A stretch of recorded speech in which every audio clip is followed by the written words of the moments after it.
Yo people, welcome back to another video. Now today I'm going to be doing the first of a three-part series of Sekai Taikai Dream Teams. I was originally going to do all three in one video, but I realized that would take way too long, so I decided to break them down into three different videos. Now my three teams will be the hero team, where it will come down to a realistic choice of characters that would get along well, have good chemistry, and work well as a team. My other team will be the villain team, where you already know the egos will get in the way, but I'll still try to find some sort of way to make everything work. And my last team will ignore all the rules and just be a mashup of the fighters that I like best in the show. Just some quick rules and roster information as well. All three teams will work with one sensei and 6 team members, as we saw in the Sekai Taikai, alongside male and female captains. This will involve all Cobra Kai teenage characters, but also the choice of adding young versions of a character, for example, the young Daniel LaRusso from the Karate Kid, or Chozen from the Karate Kid 2. As always, let me know your thoughts down below in the comments, who you would have in your team for the Sekai Taikai hero team. The other 2 videos will be out by the end of the week, so stay tuned for that by liking the video and subbing to the channel, as we are on the road to 900 subscribers. So let's start with the good characters, the hero team. And I think as sensei, it's a no-brainer that it has to be Mr. Miyagi. The wisdom, the teachings, the experiences he's gone through, he's the perfect sensei in any scenario,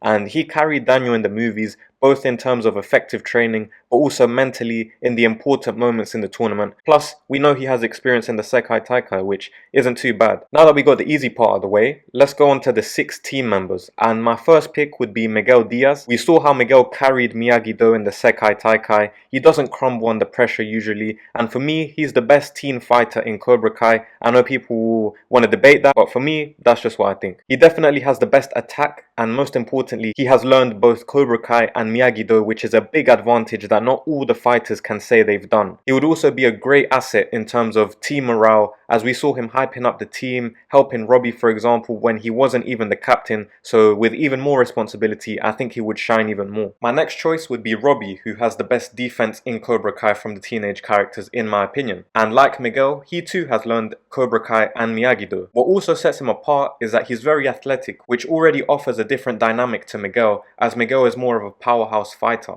So that was another thing. They got good chemistry now that they're kind of stepbrothers, so it's a no-brainer. My next choice would be Tori. Now, her and my other female choice have been picked for the same dynamics reasons as Miguel and Robbie. One is more of the powerhouse, while the other is more athletic. In this case, Tori is more of the powerhouse. She's very aggressive and is very effective with the Cobra Kai teachings, but also has a little bit of Miyagi-Do defense, which could come in handy. A key reason I've also picked her is so that her and Robbie don't do the stupid distraction thing that we started seeing in season 6 part 2, where they throw each other off, so they can't do that if they're on the same team. Now, my other female fighter is Julie Pierce. I really liked her character personally in the next Karate Kid, and I think she is very underrated. With Miyagi being the sensei of this team, she would fit in perfectly. She learned firsthand about the Miyagi defense, which goes hand in hand with Tori's more attack-based style. Again, same as Miguel and Robbie. People can say that her movie was trash, but her personal story and her training, etc.,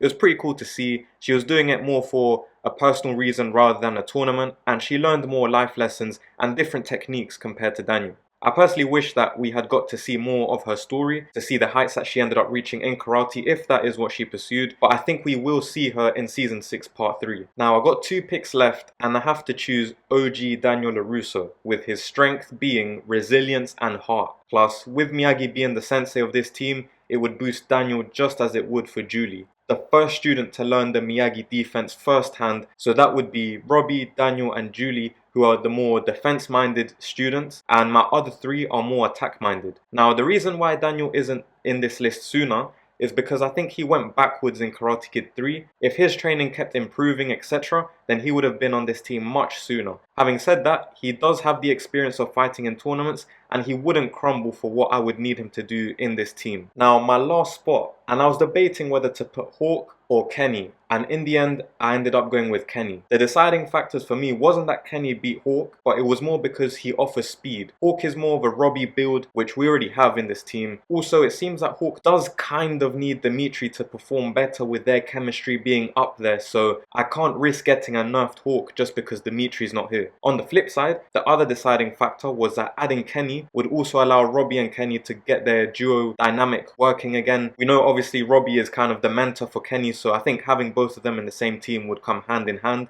The fact that Silver saw the potential in Kenny as well when he was absolutely nothing, and he's come this far already, shows he probably has the most potential out of the team characters, since he's already this good and he's one of the youngest. We saw he wasn't one of the crumblers either in Miyagi though, so he can hold it down and come clutch, which again, that's all I'm gonna need from him. Also, if he needs to bail himself out from a tough situation, he does know that silver bullet, not that Miyagi would approve, but he still has it in the locker. To wrap up this team is the team captains, which for me, the male captain would be Miguel Diaz. As I mentioned earlier, he has all the great leader attributes that he needs, both on and off. He can lead by example, but he can also motivate the team. The female captaincy was a bit more tricky, and obviously out of Julie and Tori, but I ended up going with Tori just because she has that tournament experience in comparison to Julie. I still think Julie is my preferred fighter, but experience is a big part in my opinion, and that's why I've given it to Tori. Either way, Miyagi is that great of a sensei that he is ultimately the leader of this whole team regardless. Overall, there wouldn't be any beefs anywhere on this team. Robbie would kind of be the glue now that I'm thinking about it, because he has a lot of dynamics that are important. He's obviously got the Tori and Robbie dynamic where together they don't throw each other off, so there shouldn't be any problems.